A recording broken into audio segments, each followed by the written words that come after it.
ভারতবর্ষ, ভারতবর্ষের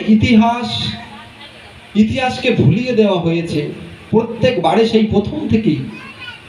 প্রথম থেকেই ভুলিয়ে দেওয়া হয়েছে আমাদের ভারতবর্ষের ইতিহাসকে। আমাদের ভারতবর্ষের ইতিহাস যদি নতুন প্রজন্মের ব্যক্তিরা, বাচ্চারা যদি না জানে, আস্তে আস্তে ভুলে যাবে।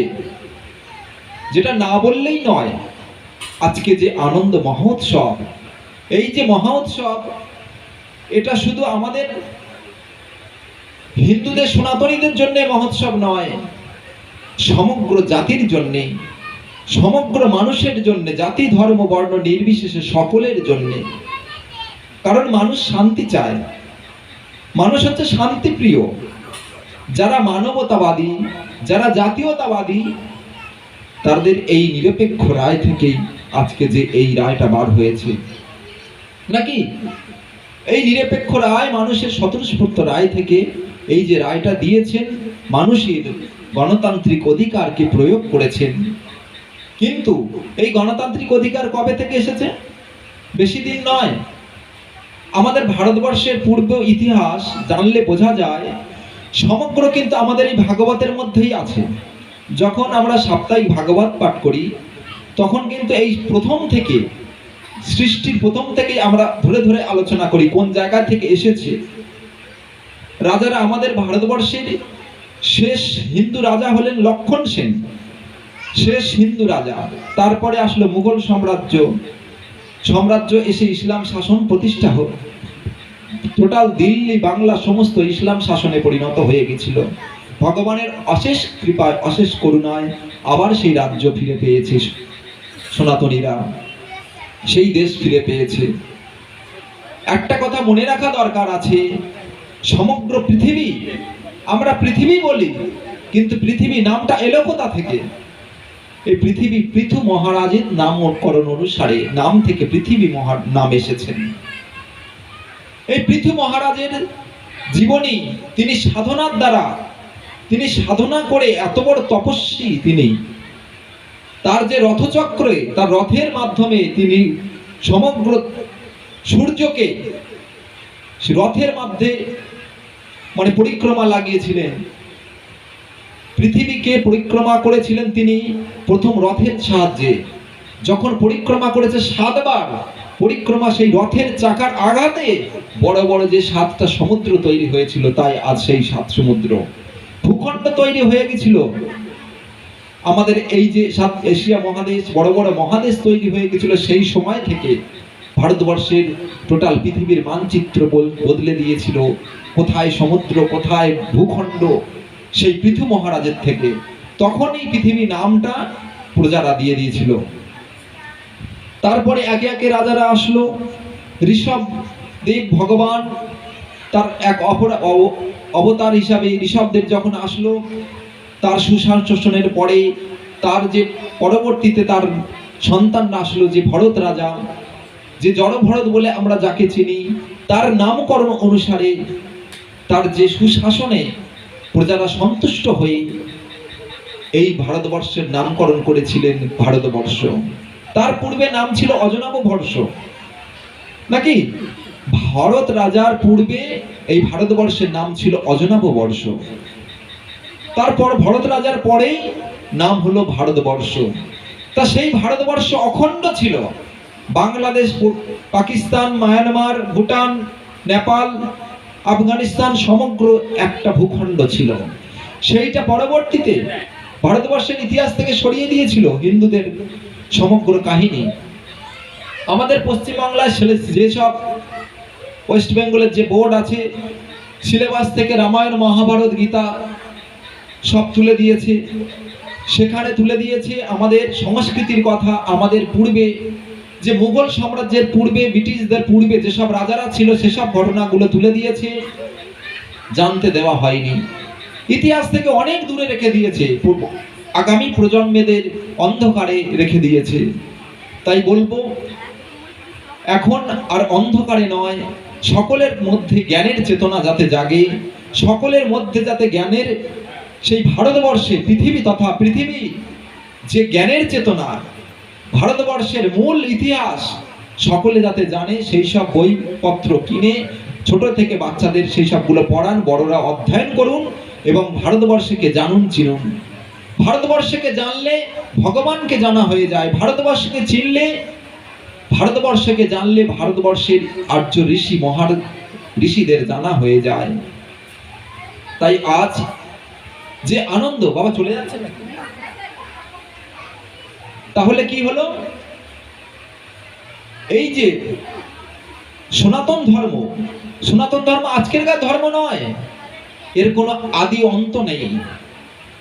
এর যেমন সৃষ্টির কোনো সন্তারিক নাই, বহু পূর্বে থেকে ছিল, আছে, থাকবে। সনাতন কাকে বলে? আমাদের যে ধর্ম, এটা হিন্দু ধর্ম। অনেকে বলে হিন্দু ধর্ম নয়, এটা হচ্ছে সনাতন ধর্ম, জানেন সকলে নাকি? এটা হচ্ছে সনাতন ধর্ম, এখন সকলে প্রায় জেনে গেছে।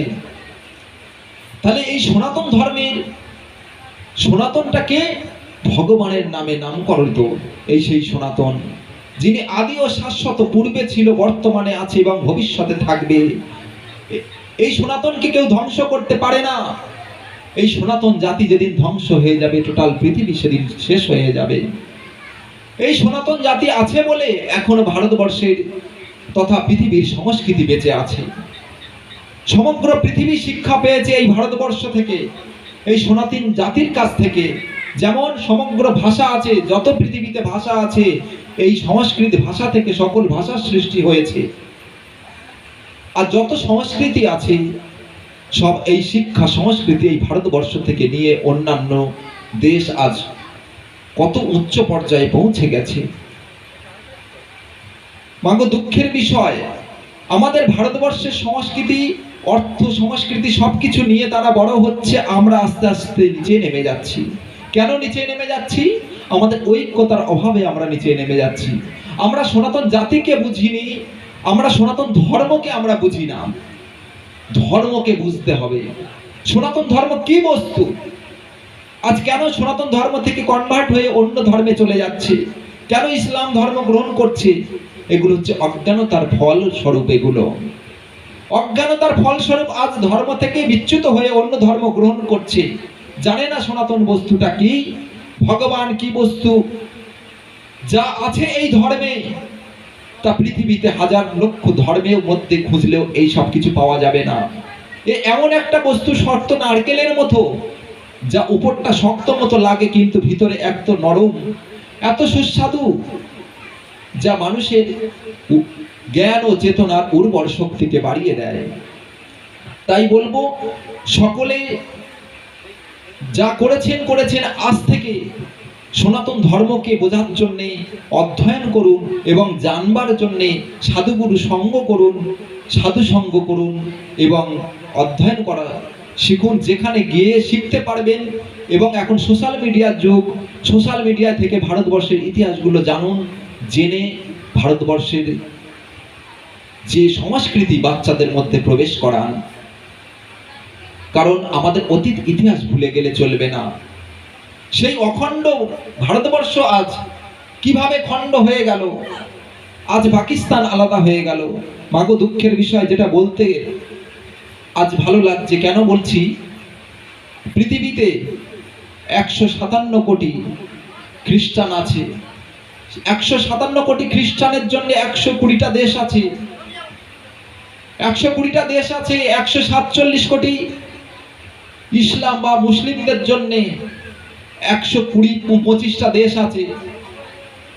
মাত্র 2 কোটি ইহুদিদের জন্য, মাত্র 2 কোটি ইহুদিদের জন্য একটা ইসরায়েল নামক একটা ইহুদি রাষ্ট্র আছে আলাদা। বৌদ্ধদের ওইরকম রাষ্ট্র আছে। কিন্তু আমাদের টোটাল পৃথিবীতে 157 কোটি হিন্দু সনাতনীদের জন্য একটাও রাষ্ট্র নেই। এর মতো দুঃখ আর কি আছে? আমাদের এই সনাতন জাতি আজ সমগ্র পৃথিবীতে আছে, সকলের আলাদা আলাদা রাষ্ট্র হয়ে গেছে। 1947 সালে যখন ভারতবর্ষ ত্রিখণ্ডিত হয়, তখন সকলে নিয়েছিল মোহাম্মদ আলী জিন্নাহ, সে কিনা আলাদা রাষ্ট্র, তার ইসলাম রাষ্ট্র করে দিতে হবে। পাকিস্তান, কথাগুলো শোনো একটু, সে পাকিস্তান আলাদা ভাগ করে নিল ইসলাম রাষ্ট্র হিসাবে, বাংলাদেশ আলাদা করে নিল ইসলাম রাষ্ট্র হিসাবে। যখন রাষ্ট্র আলাদা হয়ে যাচ্ছে ইসলাম রাষ্ট্র, তখন কি হচ্ছে, সেখানকার হিন্দুরা সব চলে আসছে, বাংলাদেশ থেকে চলে আসছে, পাকিস্তান থেকে চলে আসছে। কিন্তু বাবা সবাই আসতে পারে?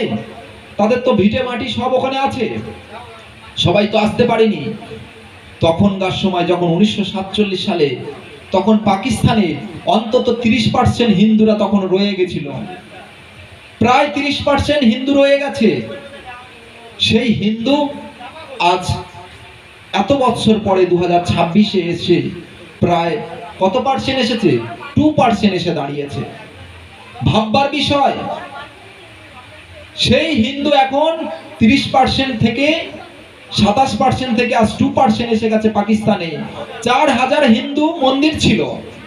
কথাগুলো, তথ্যগুলো শুনে রাখুন। 4000, এই তখন তো অখণ্ড ভারতবর্ষ ছিল, হিন্দু মুসলমান সব জায়গায় ছিল। 4000 হিন্দু মন্দির ছিল পাকিস্তানে।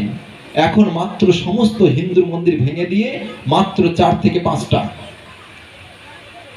বড্ডজোর 20 থেকে 25টা বড্ডজোর হবে। তাহলে 4000 থেকে 20-25টা হবে। আমি 4টে-5টা ভুল বলেছি, 20-25টা হবে সমগ্র দেশে পাকিস্তানে। আর বাংলাদেশে ওই রকম 30%, প্রায় 27% হিন্দু ছিল, এখন মাত্র 7% এসে দাঁড়িয়েছে। তাহলে সেখানকার হিন্দুরা এভাবে কমে গেল। এগুলো কিসের ম্যাজিক? কিভাবে কমলো? তারা নিশ্চয়ই হয় ধর্মান্তরিত হয়েছে, আর নয় ভয়ে তারা চলে এসেছে। এই দুটোর মধ্যে একটা হবে। হয় তারা ভারতবর্ষে চলে এসেছে, নয় ধর্মান্তরিত হয়েছে। আর আমাদের ভারতবর্ষে, আমাদের পশ্চিমবঙ্গে তখন সনাতনীরা কতটা ছিল আর হিন্দু কত, মুসলিম কতটা ছিল? সেই মনে হয় 7-8% থেকে তখন পশ্চিমবাংলা সমস্তগুলো 7 থেকে 8% ছিল, এখন সেটা 30% গিয়ে দাঁড়িয়েছে। তাহলে এখানে বৃদ্ধি পাচ্ছে আর ওই জায়গাগুলো সনাতনীরা কমে যাচ্ছে। এটা কিসের অঙ্ক? এই অঙ্কগুলো কিছু বুঝছেন? তারা ইসলাম রাষ্ট্র ঘোষিত করেছেন, তারা সেখানে হিন্দু সনাতনী রাখবে না। সুতরাং সনাতনীরা হয় কনভার্ট হয়ে ইসলামে চলে যাচ্ছে সম্পত্তি বাঁচানোর জন্য, আর না হয় ভারতবর্ষে চলে আসছে। আরে ভারতবর্ষকে করে দিয়েছে ধর্মশালা, কোনো ইসলাম রাষ্ট্র করেনি, বা হিন্দু রাষ্ট্র ঘোষণা করেনি। কেন? কারণ ইসলাম রাষ্ট্র দুটো হয়ে গেছে, এটা তাহলে হিন্দুস্তান হবে। তাহলে ঘোষণা করা হোক না, ঘোষণা করা যাবে না। কেন না? এখানে আরো হিন্দু, মুসলমান, শিখ, জৈন সবাই আছে।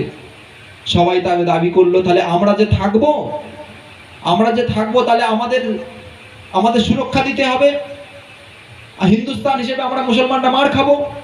বলে ঠিক আছে, আমি ডক্টর বি.আর. আম্বেদকর দ্বারা এক সংবিধান তৈরি হয়ে গেল যে সর্বধর্ম নিরপেক্ষ এই দেশটা হয়ে থাকবে। এখানে জাতি, ধর্ম, বর্ণ নির্বিশেষে সকল মানুষ থাকতে পারবে। যত এখান থেকে মুসলমানরা চলে গিয়েছিল বাংলাদেশ, পাকিস্তান, তাদের সম্পত্তিগুলো করে দিল। কেন? তাদের ওয়াকাফ বোর্ডের মধ্যে দিয়ে দিল। তখন বোর্ড করে দিল একটা, যে আমরা এখানে থাকবো, আমাদের সম্পত্তিগুলো কি হবে যদি হিন্দুরা নিয়ে নেয় না, তোমাদের একটা বোর্ড করে দিলাম, ওয়াকাফ বোর্ড। সেই সময় কংগ্রেস সরকার ওয়াকাফ একটা বোর্ড করে দিল তাদের ধর্মীয় সম্পত্তি রক্ষার জন্য। তাহলে সরকার বাবু, তুমি তাদের জন্য ভোট করে দিচ্ছ, আমাদের ভোট করলে না কেন? হিন্দু ধর্ম সংস্কৃতি রক্ষার জন্য আমাদের ভোট কেন হলো না? নাকি এটা হওয়া দরকার ছিল কিনা? যা কিছু হবে দৃষ্টিটা সমদর্শী হওয়া দরকার, বোঝা দরকার। তাদের জন্য ভারতবর্ষকে ভেঙে আলাদা একটা রাষ্ট্র তৈরি হয়ে যাচ্ছে, দুটোখানা রাষ্ট্র তৈরি হয়ে যাচ্ছে। তারা ইসলাম ঘোষণা করে দিল, আর আমরা এখনো এটা ধর্মশালা করে রেখে দিয়েছ। আবার রেখেছো, তাদের ভোট করে দিচ্ছ। ঠিক আছে, ভোট হয়ে গেল। তারপরে হলো কি? আস্তে আস্তে মাদ্রাসা, তাদের জন্য আলাদা শিক্ষা প্রতিষ্ঠান। তাহলে মাদ্রাসা করেছো, তাদের কি হবে? ওদের ধর্মীয় শিক্ষা তাদেরকে দেওয়া হবে। ঠিক আছে, ভালো কথা, তাদের ধর্মীয় শিক্ষা দেওয়া হবে। তাহলে হিন্দু সনাতনীদের জন্যও একটা বোর্ড থাকা দরকার আছে, একটা গুরুকুল। তাদের এরকম শিক্ষা, বাচ্চাদের ছোট থেকে ধর্মীয় শিক্ষা নেবে, তাদের গুরুকুল হওয়ার প্রয়োজন আছে। কেন তাদের গুরুকুল থাকবে না? তাদের গুরুকুলের জন্য কেন সরকারি অনুদান পাবে না?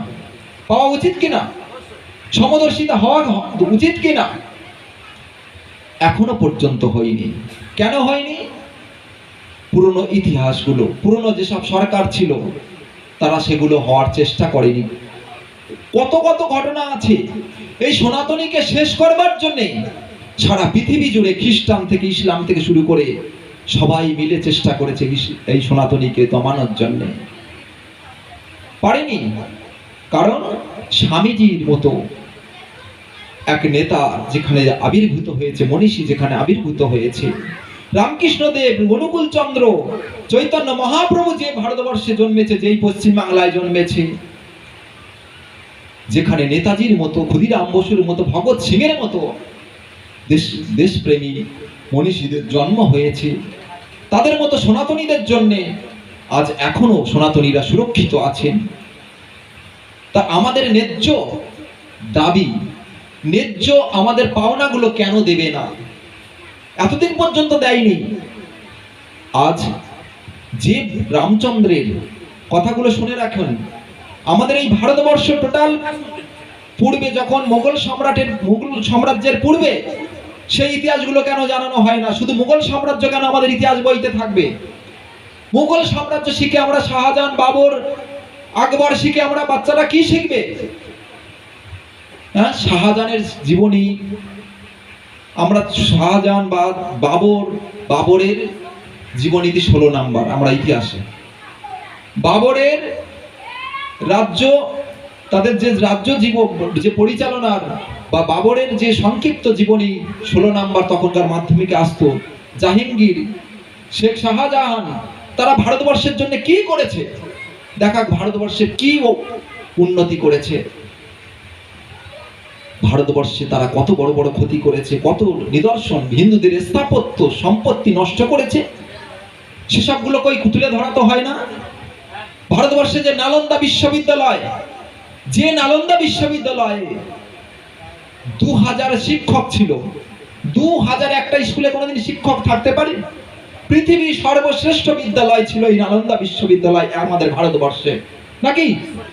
সেই ভারতবর্ষে শুধু নালন্দা বিশ্ববিদ্যালয় ধ্বংস করেছিল কে? তার নামটা পড়ানো হয়, আর কিভাবে ধ্বংস হয়েছে সেটাও শেখানো হয় না, কে ধ্বংস করলো সেটাও শেখানো হয় না। কেন? নালন্দা বিশ্ববিদ্যালয়ে সেই লাইব্রেরিটা এত গ্রন্থ ছিল, বিশ্বের যত গ্রন্থ, যত ধর্মের যত গ্রন্থ, শুধু ধর্মের গ্রন্থ না, সমগ্র শিক্ষা সংস্কৃতি সমস্ত গ্রন্থ, শুধু লাইব্রেরিটা পুড়েছে, শুধু 3 মাস ধরে জ্বলেছে। এইভাবে পুড়িয়ে দিয়েছে, ভারতবর্ষের সংস্কৃতিকে নষ্ট করার চেষ্টা করেছে ওই ইসলামদের রাজারা, মুসলিম রাজারা। কেন, কি ক্ষতি করেছিল? শিক্ষা কি তাদের নিতে গায়ে বাধা লাগে? সংস্কৃতি নিতে গায়ে বাধা লাগে? নালন্দা বিশ্ববিদ্যালয় যে ধ্বংস করেছে এত বড় সংস্কৃতি, কেন সেই শিক্ষাটা, কেন সেইটা শেখানো হবে না যে কেন ধ্বংস করেছে, কোনটা ধ্বংস করেছে, কেন ধ্বংস করলো? সেই ইতিহাসগুলো বাচ্চাদের মধ্যে পড়ানো দরকার, জাগ্রত করা দরকার আছে। ভারতবর্ষে মুঘল সাম্রাজ্যের পূর্বে কোন রাজারা ছিল? কেন রামরাজ্যের কথা তোলা হবে না? কেন আমাদের যে পরীক্ষিত মহারাজ যে রাজা রাজত্ব ছিল, যে ভরত মহারাজ যে রাজা রাজত্ব ছিল, সেই সব বংশ পরম্পরা যে সংস্কৃতিগুলো আমরা শুধু ভাগবত খুলে কেন পড়বো? আমাদের স্কুলে কেন পড়ানো হবে না? সেটা সত্য ইতিহাস। মার্ক্সবাদীর যে সিপিএমরা, তারা আগা গোড়া শিখিয়ে গেছে এগুলো হচ্ছে কাল্পনিক, এগুলো হচ্ছে কাল্পনিক। মহাভারত কাল্পনিক, আজ রামায়ণ কাল্পনিক, এগুলো হচ্ছে কি? উপন্যাস। উপন্যাসের তকমা দিয়ে গেছে সমস্ত সিপিএম পন্থীরা, কংগ্রেস করে গেছে, সিপিএমরা পর্যন্ত রামায়ণকে কাল্পনিক বলে আখ্যা দিয়েছে, মহাভারতকে কাল্পনিক বলেছে, গল্প বলেছে।